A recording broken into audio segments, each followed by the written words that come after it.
Vote দিয়েছে মানে 5 বছরের জন্য দিয়েছে, 5 জন্মের জন্য দেয়নি। মমতা ব্যানার্জি ভাবতো আমাকে হারাতে পারবে না, হেরেছে তো। মমতা ব্যানার্জি সারা জীবন मुख्यमंत्री থাকেনি, शुभेंदु सारा जीवन। जैसे कि आप लोगों को पता है कि सीजेपी ने, कॉकरोच जनता पार्टी इससे पहले जब दिल्ली में धरना दे रही थी तब भी अब्दुल इंदस से, इस गांव से वहां पे गया था, उस धरने में वो शामिल हुआ था।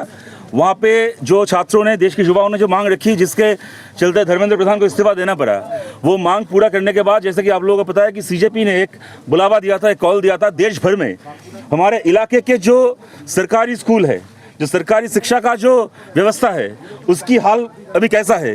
हर किसी को, अपने हर एक वॉलंटियर को बोला था सीजेपी ने कि अपने इलाका में सरकारी स्कूल का हालत क्या है, उसको लेके वीडियो बनाओ, उसको लेके बात करो, उसको लोगों के सामने लाओ। इसके चलते इस लक्ष्य को, इस कॉल को सामने रख के अब्दुल यहाँ का जो सरकारी स्कूल है, प्राइमरी स्कूल है, वहाँ पे गया था। वहाँ का जो हेड सर है काशीनाथ दे, उनके सामने ये रिक्वेस्ट की थी, उनके सामने ये मांग रखी थी कि हम चाहते हैं स्कूल की क्या हालत है, अभी छात्रों की पढ़ाई की क्या बंदोबस्त है, टीचर आ रहे कि नहीं आ रहे हैं, मिड डे मील का क्या अभी स्थिति है, इसको लेके हम एक वीडियो बनाना चाहते हैं, इसको हम देखना चाहते हैं अपनी आंखों से, आप वो इंतज़ाम कर दीजिए। उसको ये कहा गया था कि तुम कल आओ, इंतज़ाम हो जाएगा। वो घर चला गया, अगले दिन गया, उसके लिए वहाँ पे बीजेपी के जो गुंडे थे वो उसके लिए वहाँ पे इंतज़ार कर रहे थे। अब्दुल को मारा गया, उसके घर में फिर वो जब अस्पताल गए, वहाँ से उसको, उसके पिताजी को, माताजी को किडनैप करने की कोशिश की गई, उसकी मोबाइल छीन ली गई, मारा गया। अब्दुल के पिताजी, वो अपने पिताजी को इसमें खो बैठे। उनके पिताजी को जब अस्पताल लिया गया, वहाँ पे ट्रीटमेंट नहीं दिया गया, थाने में बताया गया, थाने से बचाया नहीं गया उन लोगों को, वो अपने पिताजी को खो बैठे। आप सबको पता है क्या हुआ है यहाँ पे, क्यों हुआ है। इसके बाद FIR हुआ है, पुलिस ने कुछ लोगों को गिरफ्तार किया है, लेकिन बहुत सारे लोग ऐसे हैं जिनको कि अब्दुल की माँ जिनको पहचानती है, जिनको वो देखे अपनी आंखों के सामने, अब्दुल ने देखा है उनको अपनी आंखों के सामने अपने पिताजी को मारते हुए, लेकिन उनका नाम नहीं पता है। उन अनआइडेंटिफाइड लोगों को, उनकी पहचान करना, उनकी शनाख्तीकरण करना, ये पुलिस की जिम्मेदारी है। जिन लोगों को अब तक अरेस्ट किया गया, उनको उनसे पूछताछ करके बाकी जो लोग वहाँ पे शामिल थे, इस घटना में जो लोग शामिल थे, उनको ढूंढ निकालना, उनको अरेस्ट करना, ये पुलिस की जिम्मेदारी है। ये काम पुलिस को करना है अगले 10 दिनों के अंदर। हेडमास्टर काशीनाथ दे का इसमें क्या रोल था, हेडमास्टर काशीनाथ दे का इसमें क्या रोल था अब्दुल को मार खिलाने में, अब्दुल के परिवार को बीजेपी के सामने लाके एक, जैसे कि बहुत बड़ा जुल्म कर लिया है अब्दुल ने, स्कूल की हालत जानना चाहा तो क्या रोल था काशीनाथ दे का इस पूरी घटना में, उसको जांच के दायरे में लाना है। और इंदस पुलिस स्टेशन के हर एक पुलिसकर्मी जो इस घटना से पहले, घटना के चलते, घटना के बाद, जिनकी ये जिम्मेदारी थी कि ताकि अब्दुल की परिवार को सुरक्षा दी जा सके, जिनकी ये जिम्मेदारी थी कि बीजेपी के जो गुंडे इस परिवार को अपना निशाना बना रहे हैं, उन गुंडों को सही सबक दिया जा सके, ये देखना जिस पुलिस की जिम्मेदारी थी, पुलिस ने वो जिम्मेदारी अपनी सही से पालन किया कि नहीं किया, ये सबके सामने है। तो हर एक पुलिस के जो कर्मचारी है थाने में, हर एक का क्या रोल था इस घटना के चलते, उसको भी एक इंडिपेंडेंट जांच के दायरे में लाना है।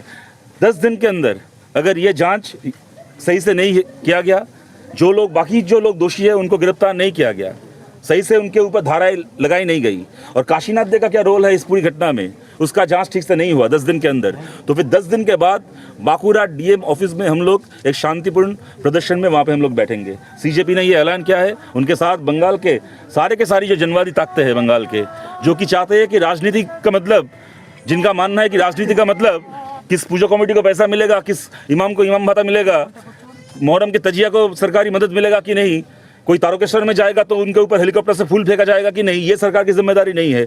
सरकार का जिम्मेदारी है स्कूलों का ध्यान रखना, सरकार की जिम्मेदारी है अस्पताल की सुधार करना।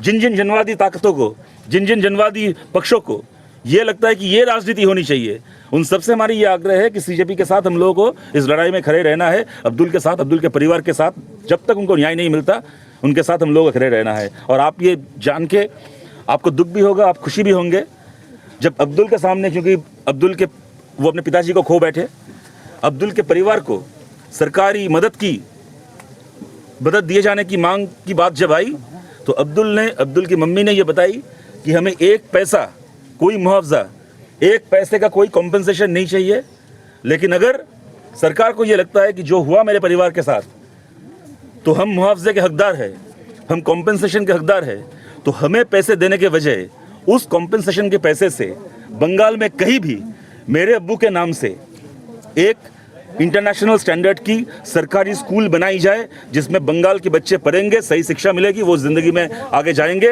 मेरे पिताजी का ये सपना था, मेरा ये लक्ष्य है। एक कॉम्पेंसेशन का एक पैसे मुझे, मेरे परिवार को नहीं चाहिए, उस पैसे से बंगाल में एक सरकारी स्कूल बनाई जाए। ये अब्दुल का परिवार का कहना था। और एक ऐसे परिवार के एक सदस्य को इन लोगों ने मार दिया। शुभेंदु अधिकारी सरकार में आने के बाद ये गुंडा दमो 9 की बात कर रहे थे। हम गुंडा दमो 9 लाएंगे, 1 साल तक हाँ बिना ट्रायल के लोगों को जेल में रखेंगे। तो शुभेंदु अधिकारी आप बताइए, बंगाल में गुंडा कौन पाल रहा है? बंगाल में गुंडा कौन है? एक नौजवान जो शिक्षा की मांग कर रही है, सरकारी शिक्षा की, सरकारी स्वास्थ्य की मांग कर रही है, इस बंगाल में वो नौजवान गुंडा है, या फिर वो मांग उठाने के लिए जो उसको, उसकी परिवार को कत्लेआम कर रहा है, आपके पार्टी के वो कार्यकर्ता बंगाल में सही गुंडा है? और इन गुंडों के खिलाफ आइन कौन लाएगा? इन गुंडों के खिलाफ धारा कौन लाएगी बंगाल में? इनको सजा कब कौन देगा? अगर आप नहीं दोगे तो बंगाल की आवाम देगा। দাদা একটা প্রশ্ন, শুভেন্দু অধিকারী বলেছেন যে আমাদের ধর্মীয় এফআইআরও বিজেপি উল্লেখ নেই, দুষ্কৃতি উল্লেখ আছে, এটাকে কেমন ভাবে দেখছেন? বাংলায় বিজেপি মানেই দুষ্কৃতি, দুষ্কৃতি মানেই বিজেপি এই মুহূর্তে। বিজেপি যখন নেই, ভালো কথা। তাহলে যারা আছে, যারা এখনো অব্দি আনআইডেন্টিফাইড, আনট্রেসড, তাদেরকে গ্রেপ্তার করুক। গ্রেপ্তার করছে না কেন? আড়াল করা হচ্ছে কেন?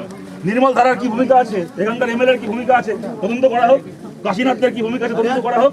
যদি বিজেপির কাউকে আড়াল করার দায় না থেকে থাকে, তাহলে তাদের কি ভূমিকা আছে তদন্ত করে ব্যবস্থা করা হোক। আমরা মেনে নেব এটা বিজেপির দলীয় রাজনীতি নয়। আর যদি আড়াল করার চেষ্টা হয়েছে, তাহলে বাংলার মানুষ শুনুন, ভোট দিয়েছে মানে 5 বছরের জন্য দিয়েছে, 5 জন্মের জন্য দেয়নি। মমতা ব্যানার্জি ভাবতো আমায় কেউ হারাতে পারবে না, হেরেছে তো। মমতা ব্যানার্জি সারা জীবন মুখ্যমন্ত্রী থাকেনি, শুভেন্দু সারা জীবন মুখ্যমন্ত্রী থাকবে না।